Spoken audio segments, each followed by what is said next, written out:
Raila Amolo Odinga, the entire ODM fraternity, people within and without the government, Fred Matiang'i. Now, the reason as to why I'm calling these characters is to understand that there is ground deception in Kenyan politics and Africa as a whole. In politics, every statement that is being said is encrypted. And for you to understand it, you need to decrypt it. Yesterday, Miguna Miguna was given an opportunity to requise himself in an interview that was conducted in one of our local stations, that is a Citizen TV. And he was actually responding in reference to the interview that Fred Matiang'i did have last week on the same channel. And Matiang'i was so clinical with his truth and with regards to the River Yala killings.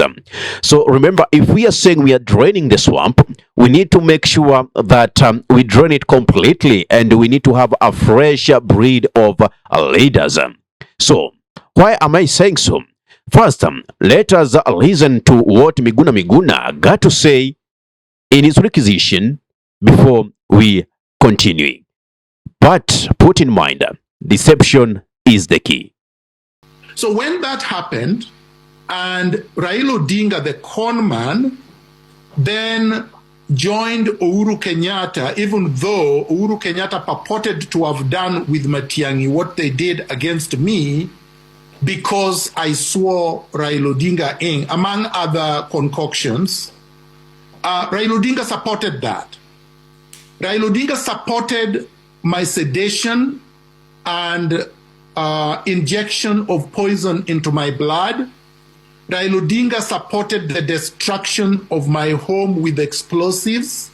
Raila Odinga supported all the atrocities that were committed against other Kenyans that supported me, who were protesting and were killed, and I can name them. So when this happened, and now Uhuru Kenyatta was supporting Raila Odinga to be the president of Kenya, and I was interested in coming back to Kenya, there was only one alternative. And if you put yourself in that position, you would have to ask the question, what would you have done? All these things have happened to you. You are locked out of your country. The only thing that any reasonable person would have done, and which I did, is to make sure that Uhuru Kenyatta and his project Raila Odinga were defeated. Very true. Now, politics of deception, betrayal, and dealing with tyrants. That is what Miguna Miguna is speaking about.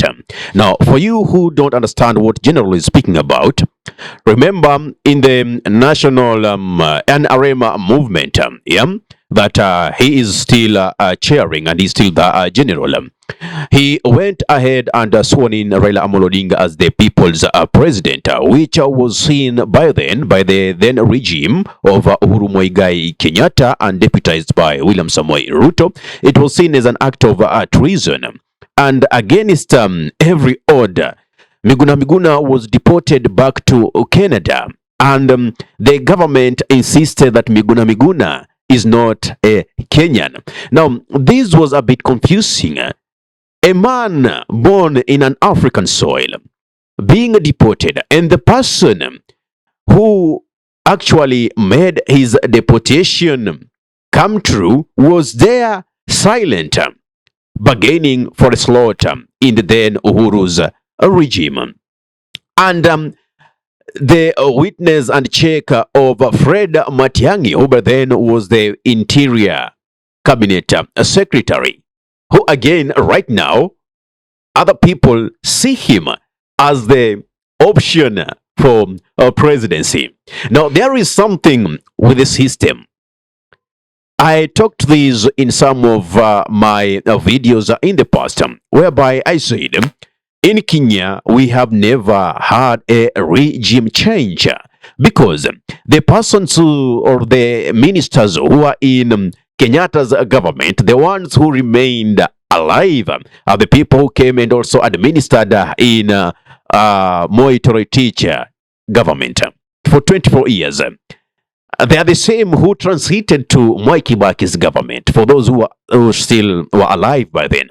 They are the same who also came and, were given those CS positions now with the dispensation of the new constitution that was promulgated in 2010. They also served in Uhuru Muigai Kenyatta's government. And still, they are the same breed of leaders who are serving in Ruto's regime. And that is why whatever shambles are happening under the tyrant William Samoei Ruto, there is no change that is expected. Like Swahili says, nyani ni wale wale, msitu ndio tofauti. You understand? So we won't expect much change to happen.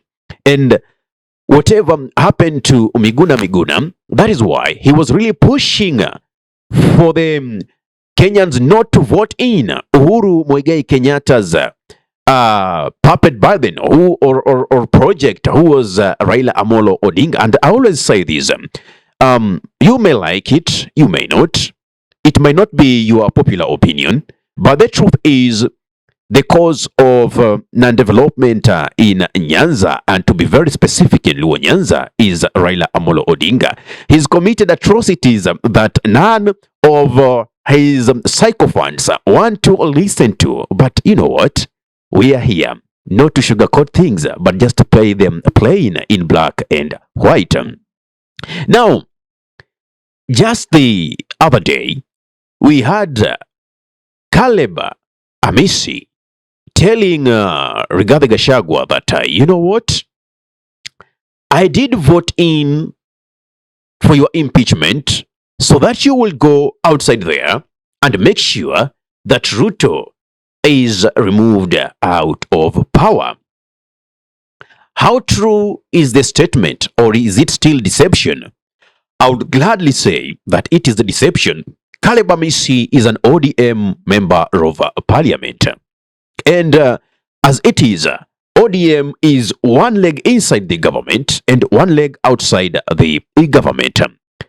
Now, before I go much into this, let us listen to what Caleb Amisi says in one of the rallies in Bungoma, so that you get to understand from which point I'm coming in from. Western inaenda kupewa mwelekeo na Edwin Sifuna, Caleb Amisi, Majimbo Kalasinga, Wanami Wamboka na wengine watakuja kujiunga na hii team. In the past few days, George Natembeya, the governor for Trans Nzoia County, has placed himself as a kingpin, as a person who can drive the Luhya nation towards the demeaning jobs that they have always been known for doing. And now he wants to change the narrative. And we had even leaders like now Peter Salasia trying to fight Natembeya, just because his story is showing a true cause of trying to liberate the Luhya nation. Unfortunately, now that the ODM have already seen that Natembeya is gaining popularity. And that is something that they wouldn't want to get lost. And that is why they are trying to reclaim back the power. Will it happen? The Luhya nation, let me tell you one thing.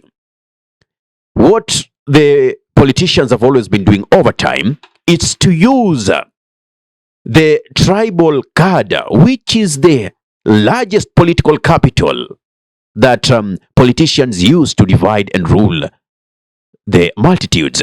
Now, today, what the ODM is doing is trying to regroup you, put you in a basket, and deliver you safely to the next regime. But who doesn't know? The popularity of Raila Amolo Odinga is also fast diminishing. The things that people knew him for, fighting for democracy, which again, personally, for me, I don't believe, because if you're a person who gets deep into history, not just scratching the surface and running with it, if you dig into facts, you realize we have stories of persons like Odhiambo Mbai, and you'll understand who also got the true manuscript of devolution, and you'll understand it was not Raila Amolo Odinga. But anyway, noisemakers are the people who beat the drum the highest. People who think and draw manuscript, they're always in silence, and most of the time they are not even noticed. So Caleb Amisi did not stop at that point.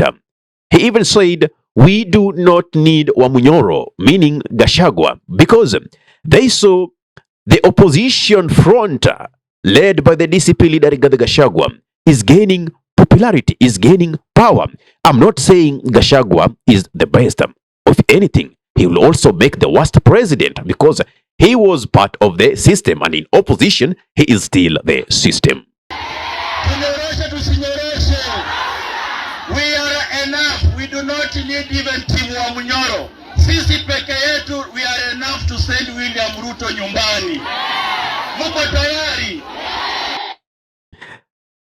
If you say so, you see, you are slowly being put into one basket to be delivered to the next regime. Anyway, Babu Owino,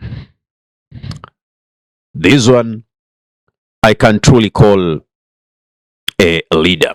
We may all have our faults, but at the end of the day, we will resonate with the people who resonate with the movement. Let us listen to what Babu Owino is actually telling President William Ruto with regards to the orders of shoot on the leg. Yes, we know the president said that the criminals, the goons, be shot. But anyway, does the law allow that? And in this case, remember at one point when the Gen Zs were demonstrating June 25th last year, when they occupied the parliament, you know, President called the movement criminals, goons. So, in this case, when he says goons, could he be meaning protesters? So, for those of you who just read the words, you may not get it. But if you decrypt it, remember my first statement. I said in politics, every word is encrypted. Now you need to decrypt it for you to get the true meaning. I might be reading too much. I might be overthinking. I might be wrong. I might be right. Anyway, let us listen into Babu Owino's sentiments addressing William Samoei Ruto, telling him, Mr. President, calm down. These issues don't require anger. You are a state officer. You need to respond to these issues with the utmost diplomacy. His Excellency Daktari William Samoei Ruto, the main reason why you looked for power, the main reason why you looked for power and you are voted in is for you to be a better person and to better lives. You are not elected to be a bitter person. Be better, don't be bitter.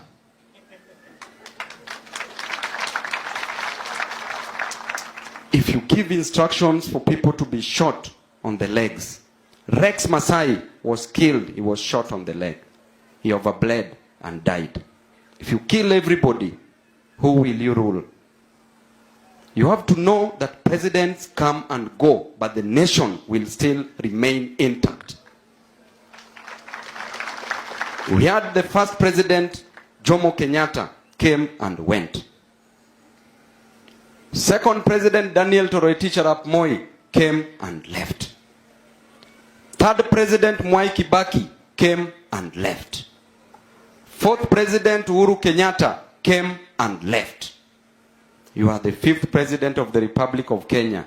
You came and you shall leave. Leave this nation a better nation, not a bitter nation. We cannot kill the future of this nation. We cannot kill the Gen Zs whose only mistakes are to look for jobs, are to ensure that the cost of education is cheap. I couldn't agree less than Babu Owino. That's my take. It's for you to decide. What's your take? What's your thought? Let me know what you think about this in the comment section. If you love content of this nature and you're watching from our YouTube channel, kindly subscribe and press the notification button. So anytime that we are live or we upload content of this nature, you'll be the very first person to be notified. Ahmed Khalif is my name for the Unscripted Talks here in Dub Radio. Assalamu alaikum warahmatullahi wabarakatuhu. Kwa timba kali za Afrika, Dub Radio ndio mpango mzima.